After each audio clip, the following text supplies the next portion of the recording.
Hey everybody, it's so nice to see you guys. Greetings and welcome to beautiful Landenberg. It is such a gorgeous day today, and I am so glad you guys are taking time from your day to be with me. So anyway, we are here for my gallery and studio tour, the Okie Gallery and Studio Tour, and I am Nancy Hirsch. It's great to see everyone, and as you can see, we're outside. We're going to start out here just because it's so beautiful. So let me just tap this so you can see what it looks like out there. And I'm just going to give you a quick tour because it's so beautiful, and I'm so appreciative that you guys are all here. So just a quick tour. And there is my Deanie girl. Miss Maggie is somewhere, I'm not sure. But anyway, in the bottom, and I will see it. And let's get started. So I'm going to take you into my upstairs studio. So I'm really, thanks. And so this is one of the first pieces that I ever did. I think it was the first koi piece here in PA, and I keep that with me as an inspiration. So here's just a quick tour of the space up here. And if there's something that you want a closer look, just tap a question. Probably about 4 layers worth, and it is evolving. I love working on Tyvek because I can roll it up. It's durable. Thank you. Thanks. This one is really cool because it's called One. And I was thinking about all the rhetoric that was going on in the world, how divisive it was. And I was thinking about the world as one big nest. And as you can see up there, is the word one. I do prime the Tyvek. I do now. Actually, this one I don't think I primed, but when I get to the large scrolls, I just wanted to show you my baker's cart. We found this in Red Bank, and so I keep sketch journals on here and little shrine things and anything that inspires me. And the nest is so important to my work. Here is one of my smaller nests. You need that card. Yes, I know. Okay, so I'm going to stand back. So here's Deanie. Here's the model. There she is. One of my favorite things to do is take the dogs to white clay. And Deanie loves to swim, and Maggie likes to wade. Maggie does not like to swim. She is a wader. So there she is. My work is really about being in the flow and finding the flow and finding the process. Here we are, as you can see, dog crates are in the midst of everything. And this is just kind of a quick overview of a selection from the show Before and Always that was scheduled at the Cos Club. I do have 3 newer paintings, and they are still at the framers before I wasn't able to get them. So this is just kind of a quick view of what I hung in this space.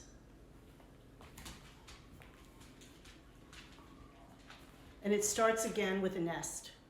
And so you can see I start with the netting. And that came from a dream. And it's kind of funny how you get ideas, how I get ideas for things. Sometimes it's something I find. Sometimes it's something that has happened. It's an experience. I'm inspired by people. And I started collecting nets several years ago. And I have a whole collection, which kind of brings me to these sculptures that I'm making. And you can see some of the nets in here.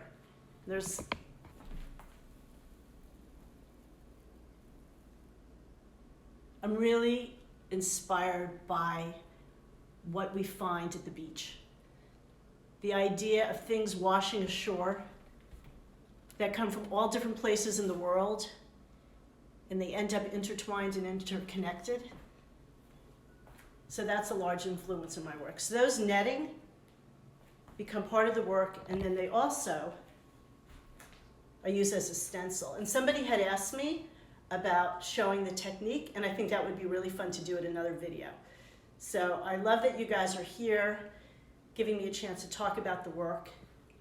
And then it's also good practice, right? So most of these pieces from this show is called Before and Always, which is the title of this piece here. And they started out as monotypes, black and white monotypes. And this came from following the passing of my mom. And I started becoming, well, I wasn't becoming, I was saying Kaddish every day, which is the Jewish prayer when someone passes. But the prayer is really about life and celebrating life and God or the divine. And I started getting back into my meditation practice every single day. And I also returned to printmaking because I love the process of printmaking. So they started out as that. And then I slowly started adding collage elements, like in this one. Sorry, there's a little bit of reflection here. And started working with encaustic. So somebody asked where the fabric remnants in the sculptures come from. That's a really fun question. Part of it were my curtains. When we bought this house, this window had curtains. It no longer has curtains. So I'm just gonna show you that, it's kind of fun. And I do print at home. I have a press downstairs, and I think that'll be another fun studio tour when I do my downstairs studio, because it's very different. So see this right here? This is from the curtains. These are the tea bags. Ribbons that people have given me, things I've found. People have sent me nets from all over. I'm gonna show you some of the nets. I'm gonna try not to jump around on you guys, but this is kind of fun because I love answering your questions. So yes, everything does have a story and everything does have a meaning. And it might work.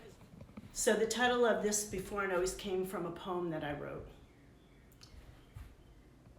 And so now, so this is another one from the, again, this started out as a monotype, and you can see that there's collage in here, and it's encaustic, which is hot wax. So there's a lot of really interesting textures. And I started using encaustic a few years ago, and these are earlier pieces, but I made wire sculptures and dipped them into pulp and then coated them with wax. And you can see the start of the tea bags. So these were actual tea bags, and by the time I got to the other pieces, I started casting them.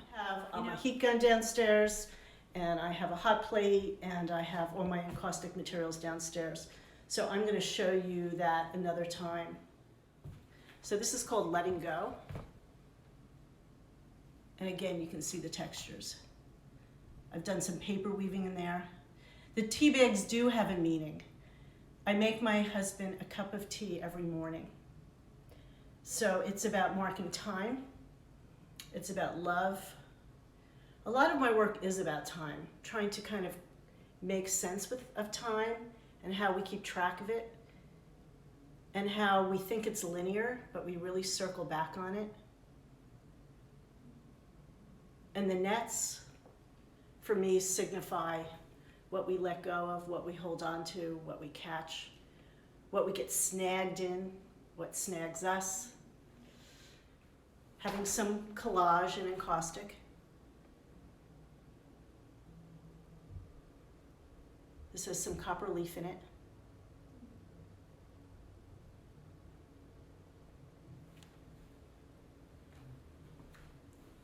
And then a large scroll. So here's one right here. It's lying on this big table. And what I started doing was just opening the press so I could work larger than 16 by 16. And again, I started working with my nets and threads and inking them up.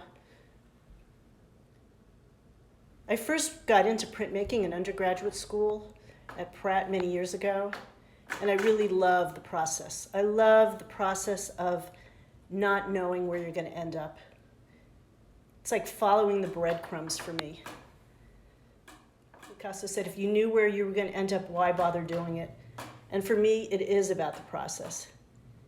It's about taking a chance, taking a risk, and then seeing what you end up with. And believe, so here you can kind of see the scale of the scrolls. So I have about 20 of these, and I know I'll find the right space to show them. It's so good to see you guys. So for some of you that are just joining now, I know I'm going to record this. I'll go around again if anybody has any questions.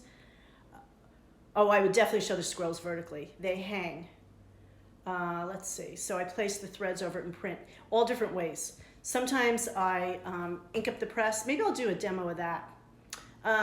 So I work different ways. I've inked up the threads before. I'm going to switch you guys back onto this because I brought up one of my little nets. Hold on. Okay, so I have tons of nets. Tons and tons and tons. Well, I shouldn't say tons. See this piece of netting? You can see that that's been spray painted on. But I also have different types of fabrics, scrolls, threads, and sometimes I will relief roll them with an ink and roll them through the press. Sometimes I roll them onto a plate and then print the plate to get a... And I think really that's it. I mean, water's been in my work for as long as I can remember.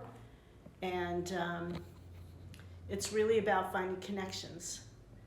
So anyway, I love that you guys have like stopped in. I'm gonna switch back one more time. Where are you? Let's see. Hi, there you go. All right, let's see. So since you guys are all here, I could take you downstairs, but that'll be a whole nother thing. We'll do that another time. Alrighty, maybe I'll show you Maggie again, because everybody likes Miss Maggie.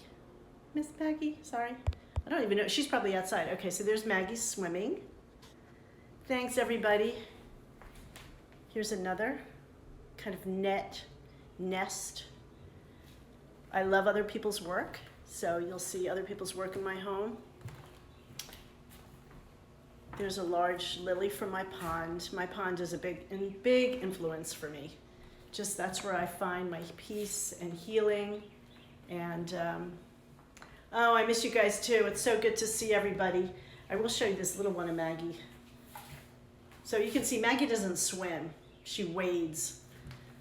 And then some of you know that I've been doing on Facebook a Maggie a day. Here's my Maggie that will be drawn tomorrow. Let's see if I can do that. Anyway, it's great to see everybody. I'm gonna turn it around one more time. Whoops. Oh, oils or acrylics. I use both. So Tyvek, I use acrylic, and on the easel, I've been using oil. So I thank you guys. I love that you stopped by. And I'm gonna see if I can turn this around. Hi. All right, bye everybody. Thank you so much. I love you guys. I miss you. Just be well. Be creative, love each other. Bye everybody, take care.